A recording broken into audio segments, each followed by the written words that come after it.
नमस्कार। Mission health के सजीव फोनिंग कार्यक्रम में आप सबका स्वागत है। कार्यक्रम का हमारा आज का विषय है सुरक्षित संस्थागत प्रसव के लिए सरकारी सुविधाएं और सेवाएं। और इस विषय पर जानकारी देने के लिए आज हमारे साथ हैं राष्ट्रीय स्वास्थ्य मिशन के महाप्रबंधक मातृ स्वास्थ्य डॉक्टर मनोज कुमार शुक्ल जी। डॉक्टर साहब, बहुत बहुत स्वागत है आपका कार्यक्रम में। संस्थागत प्रसव के लिए जब कोई गर्भवती महिला अस्पताल जाती है तो उसे वहां प्रसव के समय और उसके बाद की सारी सुविधाएं मिलती हैं, अच्छे से उसकी देखभाल होती है। इस दौरान अगर कोई परेशानी आती है तो उसका भी निस्तारण किया जाता है। दरअसल संस्थागत प्रसव का उद्देश्य है मातृ एवं शिशु मृत्यु दर में कमी लाना, और आंकड़े ये बताते हैं कि मातृ और शिशु मृत्यु दर में कमी आई है। सरकार के द्वारा सुरक्षित प्रसव के लिए कई योजनाएं चलाई जा रही हैं, तो आज डॉक्टर साहब से हम इसी की जानकारी लेंगे। तो आपके भी अगर कोई प्रश्न है या कोई जिज्ञासा है तो आप हमें फ़ोन कर सकते हैं। फ़ोन करने के लिए नोट कर लीजिए आप हमारा फ़ोन नंबर है 052222055756, 052222888698, 0522407680 और इसके साथ ही आपसे अनुरोध है कि जब भी आप प्रश्न करें अपने टीवी सेट का वॉल्यूम थोड़ा कम रखें ताकि आपकी आवाज़ हम तक अच्छे से पहुंच सके। और डॉक्टर साहब, आज हमारे साथ हमारे आमंत्रित दर्शक भी हैं, तो इनके प्रश्नों को भी हम कार्यक्रम में शामिल करेंगे। तो आप सबका भी बहुत बहुत स्वागत है कार्यक्रम में। डॉक्टर साहब, सबसे पहले ये जानना चाहेंगे कि संस्थागत प्रसव क्यों ज़रूरी है? यूँ तो प्रसव एक प्राकृतिक क्रिया है जी, और लेकिन कब इसमें जोखिम उत्पन्न हो जाए, कब खतरा हो जाए और माँ की जान चली जाए, तो इसलिए उस माँ को बचाने के लिए, सुरक्षित रखने के लिए संस्थागत प्रसव यानी कि अस्पताल में प्रसव होना बहुत ज़रूरी है। वहाँ पर चिकित्सकों की देखभाल भी रहती है और इसलिए जो है माँ सुरक्षित रहती है जी, इसीलिए इसे संस्थागत प्रसव कहा जाता है। डॉक्टर साहब, हर्षिता हमारे साथ हैं। हर्षिता, आप अपना प्रश्न पूछिए। हम आपसे अब जानना चाहते हैं कि संस्थागत प्रसव को प्रेरित करने के लिए सरकार कौन कौन सी योजनाएं चला रही है? हर्षिता जी, तमाम योजनाएं हैं सरकार की, और उनमें से मुख्य हैं जननी सुरक्षा योजना, जननी शिशु सुरक्षा कार्यक्रम, प्रधानमंत्री सुरक्षित मातृत्व अभियान और प्रधानमंत्री मातृ वंदना योजना। जिनमें जननी सुरक्षा योजना में हम लाभार्थी जो हमारे होते हैं, जिन महिलाओं की डिलीवरी होती है अस्पतालों में, उनको हम प्रोत्साहन राशि देते हैं, और बाकी योजनाओं में हम उनको एंटीनेटल केयर की सुविधाएं और साथ में ही जो भी दवाइयाँ हैं या डायग्नोस्टिक्स की है, खान पान की व्यवस्था है, वो निःशुल्क उपलब्ध कराते हैं। ज्योति जी, आप हमारे बीच में हैं, आप कुछ पूछना चाहेंगे? जी डॉक्टर साहब, जननी सुरक्षा योजना क्या है और इसमें क्या क्या खास सुविधाएं हैं? जननी सुरक्षा योजना हमारी गर्भवती महिलाओं को संस्थागत प्रसव के लिए प्रेरित करने वाली योजना है। शहरी क्षेत्र की जो महिलाएं हैं, यदि अस्पताल में अपना प्रसव वो कराती हैं तो उनको 1000 रुपये की धनराशि मिलती है और ये सीधे उनके खाते में जाती है, डायरेक्ट बेनिफिट ट्रांसफ़र है। इसी तरह से अगर ग्रामीण क्षेत्र की कोई महिला है तो उसके लिए जो है 1400 रुपये की व्यवस्था है।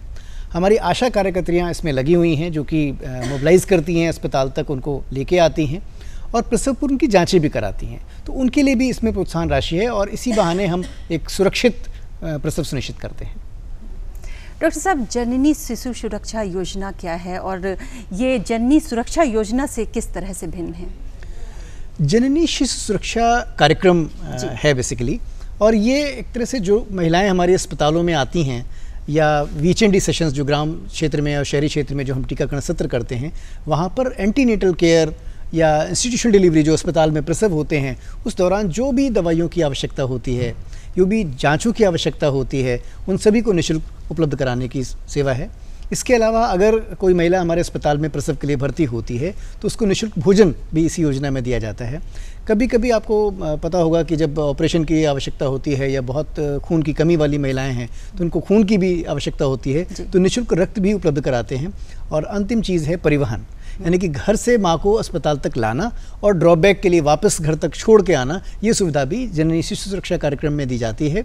ये न केवल माँ के लिए है बल्कि वो बच्चा जो माँ ने जना है उसको 1 साल तक निःशुल्क हम ट्रांसपोर्ट की सुविधा देते हैं यदि कोई विशेष बीमारी हो रही है जिसके लिए उसको अस्पताल लाने की आवश्यकता है। डॉक्टर साहब, एक कॉलर हमसे फैजाबाद से जुड़ी हैं। हेलो हेलो हेलो, हाँ जी, स्वागत है आपका मिशन हेल्प पे। आप अपना नाम बताएं। हाँ, मेरा नाम सुचित्रा है जी। मैं ये जानना चाहती हूँ डॉक्टर साहब से कि प्रसव के बाद 24 घंटे तक रुकने की सलाह दी जाती है, इसका क्या इम्पोर्टेंस है, ये जानना चाह रही हूँ मैं। सबसे पहले तो मैं थोड़ा सा करेक्शन करना चाहूँगा कि 24 घंटे नहीं 48 घंटे कम से कम रुकने की सलाह दी जाती है। और ये सलाह इसलिए दी जाती है कि प्रसव के बाद भी जो कुछ घंटे हैं वो बहुत खतरे वाले हैं। कई बार महिलाओं में ब्लीडिंग होने लगती है या उनका ब्लड प्रेशर ज़्यादा होता है तो झटके की आने की समस्या हो जाती है, या कुछ और समस्याएं हैं, कोई इन्फेक्शन हो सकता है। तो ये सारी चीज़ें जो हैं अगर डॉक्टर की देखरेख में रहेंगे तो वो माँ सुरक्षित रहेगी। कई बार जब वो घर अचानक ज़बरदस्ती करके हमारे परिवारजन जो है वो लेके जाते हैं कि नहीं साहब घर में बहुत काम है और आवश्यकता है, तो जब वो घर पे पहुंचते हैं तो उनको दोबारा आना पड़ता है और ऐसे में आने जाने में कई बार माँ की जान का भी खतरा रहता है। तो मैं इस मंच से ये कहना चाहूँगा कि हर माँ को कम से कम 48 घंटे तो रुकना ही है, और अगर ऑपरेशन हुआ है तो कम से कम 7 दिन, या जब तक वहाँ के डॉक्टर ये ना कहें कि अब आप घर जा सकते हैं, तब तक अस्पताल में ही रहें। जी, सुशील कुमार जी आप कुछ पूछेंगे? डॉक्टर साहब, मैं प्रधानमंत्री सुरक्षा मातृत्व योजना के बारे में जानना चाह रहा था। ये माननीय प्रधानमंत्री जी ने एक ऐसी योजना चलाई है जिससे कि हम जो एंटीनेटल केयर है, एक गुणवत्तापरक एंटीनेटल केयर हम अपनी माताओं को देना चाहते हैं। तो जब वो गर्भवती हैं उस दौरान प्रत्येक माह की 9 तारीख को जो हमारे ब्लॉक लेवल के अस्पताल हैं, जिला लेवल के अस्पताल हैं, वहाँ पर एक विशेष आयोजन होता है और जितनी भी आवश्यक जाँचें हैं, परीक्षण हैं, वो सारे किए जाते हैं, उनको दवाइयाँ दी जाती हैं। और साथ में ही यदि किसी माँ को कोई ऐसा खतरा है जो कि बाद में उसकी जान का जोखिम बन सकता है, यानी कि उच्च जोखिम वाली हाई रिस्क प्रेगनेंसी अगर है, तो उसको फिर हम विशेष उनको व्यवस्था सुनिश्चित करते हैं। और ऐसी महिलाओं का तो संस्थागत प्रसव होना बहुत ही ज़रूरी है, तो उनको ये भी बताते हैं कि आपके लिए कौन सा अस्पताल उचित रहेगा। काउंसलिंग की सर्विसेज भी इसमें हम देते हैं ताकि अगर खान पान की, आराम की, ये सारी जानकारियाँ भी इस अभियान में हम देते हैं। तो बहुत अच्छी योजना है सरकार की कि जो सुरक्षित मातृत्व के लिए चलाई जा रही है। परशुराम जी आप कुछ पूछेंगे? डॉक्टर साहब, आजकल प्रधानमंत्री मातृ जनन की बहुत चर्चा हो रही है, ये योजना क्या है? प्रधानमंत्री मातृ वंदना योजना जो है वो माननीय प्रधानमंत्री जी ने ऐसी महिलाएं जो पहली बार गर्भवती हो रही हैं उनके लिए इस योजना को प्रारंभ किया है। और इस योजना के 3 अंश हैं। पहला है कि कोई भी महिला जल्दी से जल्दी हमारे सरकारी तंत्र में आके अपना पंजीकरण करा ले। तो जब वो पंजीकरण कराती है तो वो अगर पहले 150 दिन में, गर्भवती होने के 150 दिन में, यानी कि लगभग 6 महीने की अवधि में अगर वो पंजीकरण करा लेती है तो वो 1000 रुपये की हकदार हो जाती है। दूसरा है कि वो कम से कम 1 जाँच ज़रूर करा ले। मैं कहना चाहूँगा कि 1 जाँच पर्याप्त नहीं है, 4 जाँचों की आवश्यकता है, लेकिन फिर भी यदि वो 1 जाँच हमारे चेकअप करा लेती है अपना गर्भावस्था का, तो वो 2000 रुपये का फिर हकदार हो जाती है। फिर जब वो बच्चा अपना जन्मती है तो बच्चे के प्रसव होने के बाद उसका बर्थ का सर्टिफिकेट उनको मिल जाए, और बच्चे का पहला जो टीकाकरण होता है 6 सप्ताह की अवधि पर, अगर वो पूरा कर लिया जाए तो 2000 रुपये और मिलता है। तो इस तरह से 5000 रुपये का प्रावधान प्रधानमंत्री मातृ वंदना योजना में किया गया है। और आप जानते हैं कि मैंने बताया JSY, अगर जननी सुरक्षा योजना का लाभ भी लेना है तो हमारे सरकारी अस्पतालों में आइए, वहाँ पर शहरी क्षेत्र के लिए 1000 और ग्रामीण क्षेत्र के लिए 1400 रुपये का प्रावधान है। तो पहली बार गर्भवती माँ के लिए कुल मिला के 6000 से लेकर 6400 रुपये का व्यवस्था की गई है, जिसमें 5000 मातृवंदना में और 1400 रुपये या 1000 JSY। प्रश्न अभी और भी हैं, लेकिन फिलहाल वक्त हो गया है मिशन हेल्थ में एक ब्रेक का। मिलते हैं ब्रेक के बाद। ब्रेक के बाद स्वागत है आप सबका एक बार फिर से कार्यक्रम मिशन हेल्थ में, और आज का हमारा विषय है सुरक्षित संस्थागत प्रसव के लिए सरकारी सुविधाएं और सेवाएं। और इस विषय पर जानकारी दे रहे हैं राष्ट्रीय स्वास्थ्य मिशन के महाप्रबंधक मातृ स्वास्थ्य डॉक्टर मनोज कुमार शुक्ल जी। डॉक्टर साहब, आपसे ये जानना चाहेंगे कि जो ये कार्यक्रम योजनाएं चलाई जा रही हैं, इसमें किस कार्यकर्ता की महत्वपूर्ण भूमिका होती है? यूँ तो पूरा स्वास्थ्य तंत्र जिम्मेदार है, लेकिन हमारी आशा कार्यकर्त्री जो ग्रामीण क्षेत्र में और शहरी क्षेत्र दोनों जगह पर आजकल उपलब्ध है, मलिन बस्तियों में शहरी क्षेत्र में उनकी सेवाएं हैं और ग्रामीण क्षेत्र में तो समूचे ग्रामीण क्षेत्र में हैं, उनकी बहुत इसमें भागीदारी है। सबसे पहले वो हमारे महिलाओं को जो गाँव में टीकाकरण के और जाँच के सत्र लगते हैं बुधवार और शनिवार को, वहाँ ले जाती हैं। फिर प्रधानमंत्री अभियान में उनको जो है 9 तारीख को ANC जांच के लिए अस्पताल लेके आती हैं, और उसके बाद डिलीवरी के लिए वो लेके आती हैं। तो मैं सबसे ज़्यादा उन्हीं को कहूँगा कि वो इसमें अपना अच्छा रोल अदा कर रही हैं। और इसके अलावा ANM और हमारे जो डॉक्टर्स हैं, वो सभी लोग जो हैं सुरक्षित प्रसव की सेवाएं देने में तत्पर हैं। तो सभी मिलकर काम कर रहे हैं। काम कर रहे हैं। आशा घर घर जाके क्या इस बात का पता लगाती है कि किस घर में गर्भवती महिला है और उसका टीकाकरण हुआ है कि नहीं? आशा तो एक घर की बहू है, तो वो बिल्कुल जो है गांव के लोगों से और शहरी क्षेत्र में घुली मिली है और वो जान जाती है बहुत जल्दी कि कौन सी महिला या कौन सा बच्चा जो है उसको कौन सी सेवा की आवश्यकता है। तो वो लगातार उनके संपर्क में रहती हैं और हर गांव में जो 1000 की आबादी है उस पर महीने में एक सत्र होता है, तो उन सत्रों पर ले जाकर वो प्रेरित करती हैं और उन्हें पता है कि कौन सा अस्पताल या प्रसव केंद्र जो है नज़दीक है, वहाँ पर वो डिलीवरी के लिए लेके जाती हैं और अगर ऑपरेशन की आवश्यकता है तो भी वो लगातार लगी रहती हैं। मैंने देखा है कि बहुत डिवोटेड ये वर्ग है आशा का, बहुत ज़्यादा मानदेय इनको नहीं है, लेकिन फिर भी जो है जिस भाव से ये कार्य कर रही हैं ये सराहनीय है। डॉक्टर साहब, बाराबंकी से नंद स्वरूप मिश्रा जी जुड़े हैं हमारे साथ। हेलो जी, स्वागत है मिशन हेल्थ में। आप अपना प्रश्न पूछिए। नमस्ते मैडम जी। मेरा प्रश्न ये है कि जो महिलाएं होती हैं जिनका प्रसव के दौरान जो है जब ऑपरेशन होता है, तो जो नॉर्मल ऑपरेशन होता है, हाई ऑपरेशन होते तक ये निःशुल्क होता है कि हम लोगों को पैसा देना पड़ेगा? कोई भी महिला जब गर्भावस्था में है और प्रसव के लिए आती है तो जितनी भी सेवाएं हैं सरकारी अस्पतालों में वो सारी की सारी निःशुल्क हैं। मैं यहाँ फिर से रिपीट करना चाहूँगा कि सरकारी अस्पतालों में मिलने वाली सारी सुविधाएं, चाहे वो सामान्य प्रसव की हों चाहे वो ऑपरेशन द्वारा प्रसव की हों, वो निःशुल्क हैं। प्राइवेट क्षेत्र के लोग इसमें ज़रूर चार्ज करेंगे, लेकिन सरकारी अस्पताल में कोई भी पैसा नहीं लिया जाता है। यहाँ तक कि जो 1 रुपये का भर्ती का पर्चा होता है वो भी गर्भवती महिला के लिए निःशुल्क कर दिया गया है। तो इसमें कोई भी शुल्क नहीं लिया जाता है, ये पूर्णतः निःशुल्क है। जी नंद स्वरूप जी, आपने बहुत अच्छा प्रश्न पूछा और उम्मीद करते हैं आपको आपके प्रश्न का जवाब भी मिल गया होगा। नीतू जी, आप हमारे बीच हैं, आप कुछ पूछेंगे? डॉक्टर साहब, घर पर प्रसव असुरक्षित कैसे होता है? सबसे पहली बात तो ये है कि जो कार्यकर्ता प्रसव संपादित करा रहा है, तब उसको करा रहा है, वो कितना कुशल है ये नहीं पता। दूसरी बात, मैंने अभी थोड़ी देर पहले भी कहा था कि कुछ महिलाएं जो हैं वो उच्च जोखिम वाली होती हैं, उनमें खतरा है। और ग्रामीण क्षेत्र में जो दाई या असुरक्षित प्रसव कराने वाले कार्यकर्ता हैं, उनको पता ही नहीं है कि वो कैसे चिन्हित करें कि ये महिला जो है वो जोखिम में है। तो कभी हाई ब्लड प्रेशर होने की वजह से, कभी ब्लीडिंग होने की वजह से, या कभी ट्विन प्रेगनेंसी होती है, 2 बच्चे 3 बच्चे एक साथ हैं और वो उस समय हैंडल नहीं कर पाती हैं। तो ऐसी किसी भी खतरे वाली स्थिति से बचने के लिए मैं हमेशा कहूँगा कि हर माँ को प्रसव के लिए अस्पताल ही आना चाहिए। और हमारे ही देश के कुछ प्रांत हैं, जैसे कि अगर हम बात करें केरला की, गुजरात की, तो वहाँ पर हर महिला का प्रसव 100% प्रसव जो हैं वो हमारे अस्पतालों में हो रहे हैं। ये हो सकता है कि कोई सरकारी अस्पताल की जगह प्राइवेट में जाना चाहे या प्राइवेट की जगह सरकार में आना चाहे, किसी भी अस्पताल में कम से कम वो सुरक्षित तो है, इसलिए हमेशा अवॉइड करें कि घर पर प्रसव की जोखिम मोल ना लें। और सरकारी अस्पतालों में सारी सुविधाएं आपके लिए मुफ्त में उपलब्ध हैं, तो इसका सेवा का लाभ जरूर उठाइए। सुमित जी हमारे बीच हैं। सुमित जी, आप कुछ पूछेंगे? डॉक्टर साहब, प्रसव संस्थागत प्रसव में कौन से एम्बुलेंस का प्रयोग करना चाहिए? बहुत अच्छा सवाल है। इस समय 2 एम्बुलेंसेस काम कर रही हैं, 102 एंड 108। तो जो 102 नंबर है वो हमारी JSSK के लिए है, यानी कि गर्भवती महिला को अस्पताल लाने के लिए, अस्पताल से ड्रॉप बैक करने के लिए। अगर एक अस्पताल में वो केस हैंडल होने लायक स्थिति नहीं है, कई बार ऐसा भी होता है कि कोई जोखिम बड़ा है और किसी हायर सेंटर पर रेफ़र करना पड़ता है, मेडिकल कॉलेज या जिला अस्पताल पर रेफ़र करना पड़ता है, तो भी 102 एम्बुलेंस ही उसको वहाँ से ले जाएगी और अस्पताल से पुनः घर तक छोड़ने की जिम्मेदारी भी 102 एम्बुलेंस की ही है। तो 102 याद करिए, 102 एम्बुलेंस हमारी गर्भवती महिलाओं की डिलीवरी के अस्पताल लाने, उनको छोड़ने के लिए है। और यही सुविधा 1 साल तक के बच्चों के लिए भी है, यदि उनको किसी बीमारी में अस्पताल जाने की आवश्यकता है तो। जी जी। बहराइच से डॉक्टर साहब एक कॉलर हमसे जुड़े हैं। हेलो जी, जी, आप अपना नाम बताएं। जी, मेरा नाम मुस्कान पांडे, मैं बहराइच दक्षिणी से बोल रही हूँ मैम। जी मुस्कान जी, आप अपना प्रश्न पूछिए। जी मैम, मेरा प्रश्न ये है कि जो गांव में आशा महिलाएं रहती हैं, उनके तहत हमें क्या सहायता प्रदान होती है?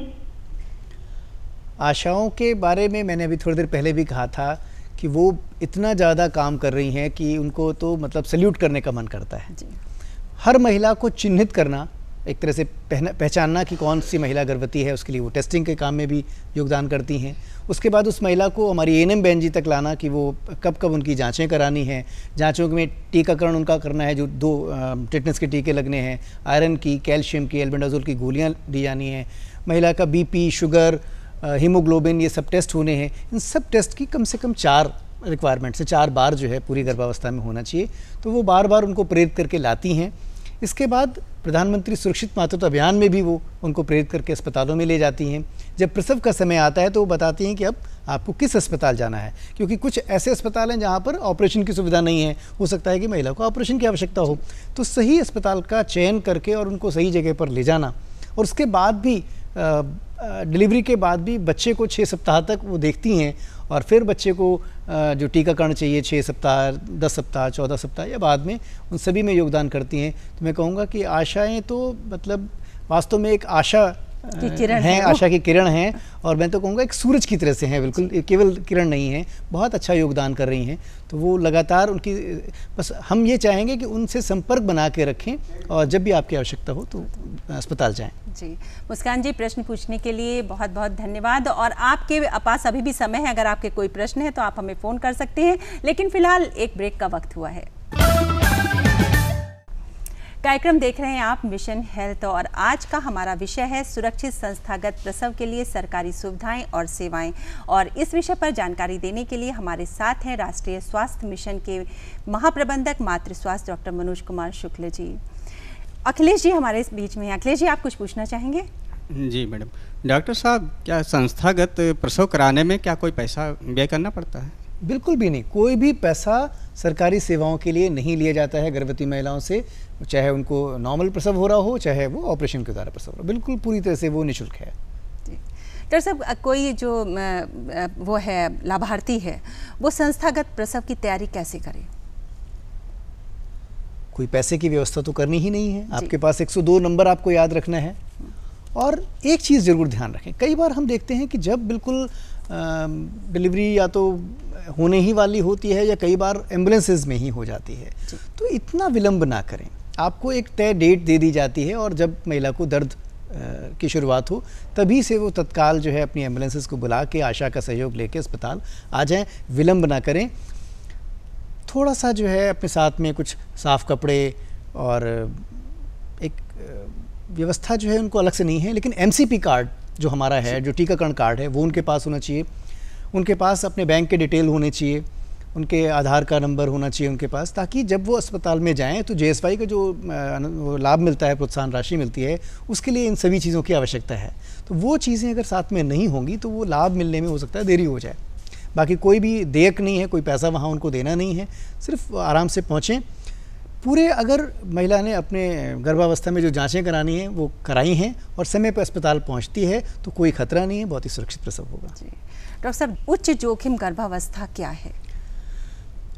यूँ तो हर गर्भावस्था में कुछ ना कुछ खतरा है, लेकिन ऐसी महिलाएं जिनमें खून की बहुत ज़्यादा कमी है, यानी कि 7 ग्राम% से भी कम अगर उनका हीमोग्लोबिन है, या उनको शुगर की बीमारी है, या उनका ब्लड प्रेशर हाई रहा है 140/90 से ज़्यादा, या हमारी चिन्हित की जाती हैं, तो वो जोखिम वाली हो सकती हैं। पिछली बार अगर ऑपरेशन से बच्चा पैदा हुआ था तो भी खतरा है। किसी महिला का बार बार अबॉर्शन हो जाता है तो भी खतरा है। बहुत समय बाद, विवाह के बहुत समय बाद अगर कोई महिला गर्भवती हुई है तो ये भी एक खतरे की बात है। बहुत कम हाइट वाली, कम उम्र वाली या अधिक वज़न वाली, बहुत अधिक उम्र वाली महिलाएं जो हैं जब वो गर्भवती होती हैं तो उनके प्रसव में भी जोखिम हो सकता है। तो ये सारी अवस्थाएं ऐसी हैं जो चिंता का विषय रखती हैं, और इसलिए ऐसी अवस्था में हर हाल में उनको अस्पताल डॉक्टर के संपर्क में रहना चाहिए, पूरी गर्भावस्था में भी, और न सिर्फ गर्भावस्था में, अस्पताल में प्रसव तो जरूर ही कराना चाहिए। वरना मैं तो कहूँगा कि हर महिला को डिलीवरी के लिए अस्पताल के अलावा कहीं नहीं जाना चाहिए, घर पे तो कतई नहीं। जी, मिशन हेल्थ में वक्त हो गया है एक और ब्रेक का, मिलते हैं ब्रेक के बाद। ब्रेक के बाद एक बार फिर से स्वागत है आपका कार्यक्रम मिशन हेल्थ में, और आज का हमारा विषय है सुरक्षित संस्थागत प्रसव के लिए सरकारी सुविधाएं और सेवाएं, और इस विषय पर जानकारी दे रहे हैं डॉक्टर मनोज कुमार शुक्ल जी। डॉक्टर साहब, जननी पोषण जो दिया जाता है वो कितने माह तक दिया जाता है? पोषाहार की जो व्यवस्था जननी के लिए होती है वो कितने दिन तक दी जाती है? स्वास्थ्य विभाग से तो अलग से कोई भी पोषाहार की व्यवस्था नहीं की गई है।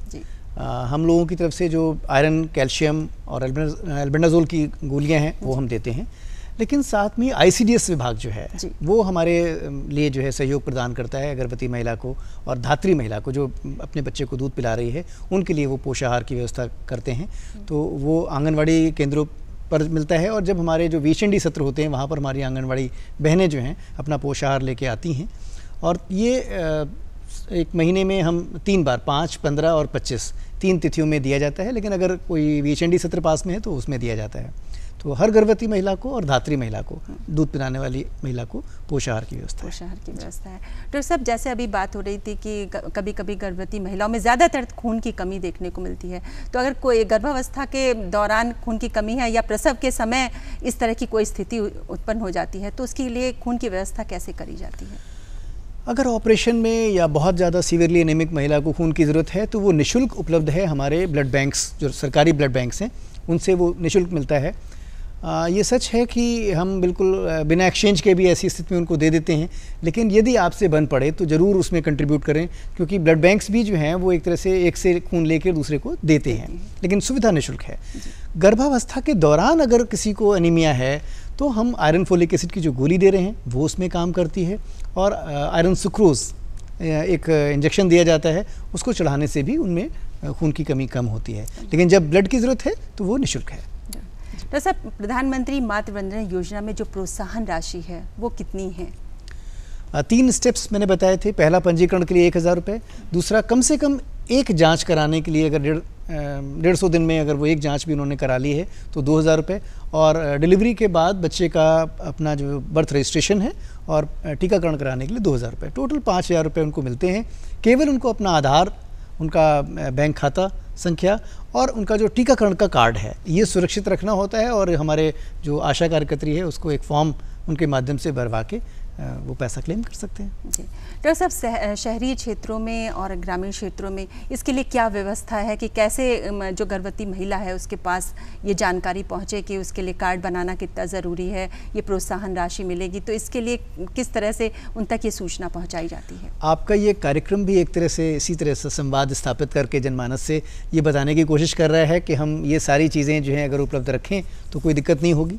इसके अलावा हमारी एएनएम कार्यकर्त्री और आशा कार्यकर्त्री, आशाएं तो हर 1000 की आबादी पर ग्रामीण क्षेत्र में हैं, और शहरी क्षेत्र में जो मलिन बस्तियों वाले इलाके हैं वहाँ पर विशेष रूप से ये प्रावधान किया गया है कि 1000 की आबादी पर वहाँ पर भी आशाएं हैं।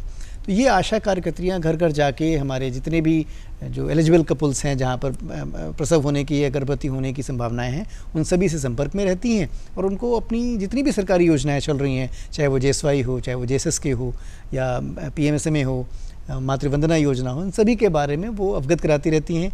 ये सारी योजनाएं केवल हमारे जनमानस को स्वस्थ बनाए रखने के लिए हैं, और हमारे कार्यकर्ता लगातार लगे हुए हैं। ये सारी योजनाएं निःशुल्क हैं, इनमें कोई भी पैसा उनको देना नहीं पड़ता है। तो सब प्रधानमंत्री मातृ वंदना योजना के बारे में हम चाहेंगे कि विस्तार से एक बार हमारे दर्शकों को बताइए।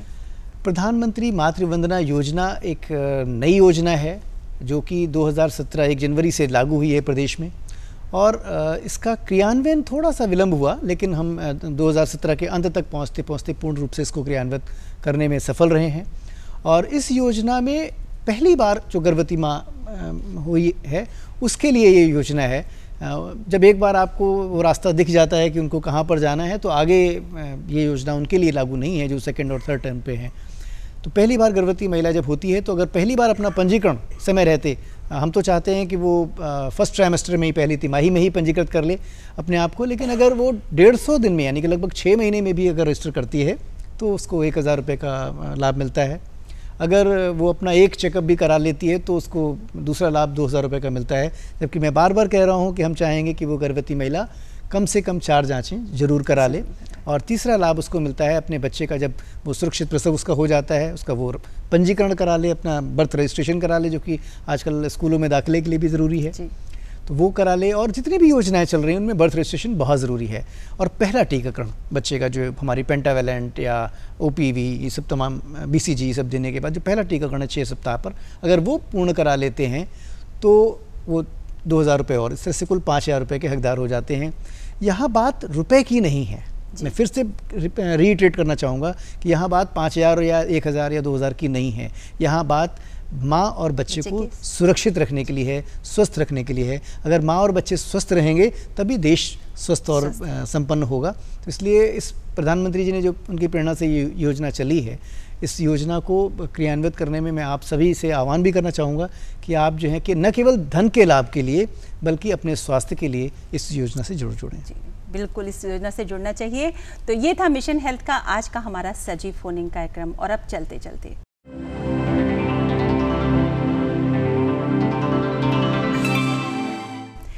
चलते में दर्शकों हम आपसे एक प्रश्न पूछते हैं। उस प्रश्न का सही उत्तर भेजने वाले दर्शकों में से किसी एक दर्शक के पत्र का चयन हम लकी ड्रॉ के द्वारा करेंगे और फिर आमंत्रित करेंगे उन्हें अपने यहाँ इसी कार्यक्रम में। तो नोट कर लीजिए हमारा आज का प्रश्न। सरकारी अस्पतालों में संस्थागत प्रसव में क्या लाभार्थी को कोई शुल्क देना पड़ता है? और इस प्रश्न का उत्तर आप हमें जिस पते पर लिख के भेजेंगे वो पता भी नोट कर लीजिए। हमारा पता है प्रस्तुतकर्ता मिशन हेल्थ, कमरा नंबर 205, दूरदर्शन केंद्र, 24 अशोक मार्ग, लखनऊ 226001 और हमारा ईमेल आईडी है missionhealth.ddupl@gmail.com। डॉक्टर साहब आप आए और संस्थागत प्रसव के बारे में इतनी अच्छी जानकारी हमारे दर्शकों के दी, इसके लिए आपका बहुत बहुत धन्यवाद। इसके साथ ही हम धन्यवाद करना चाहेंगे आप सभी का भी कि आप लोग ने भी कार्यक्रम में शामिल हुए, अपने प्रश्न पूछे और उन सभी दर्शकों का जिन्होंने हमें फोन किया।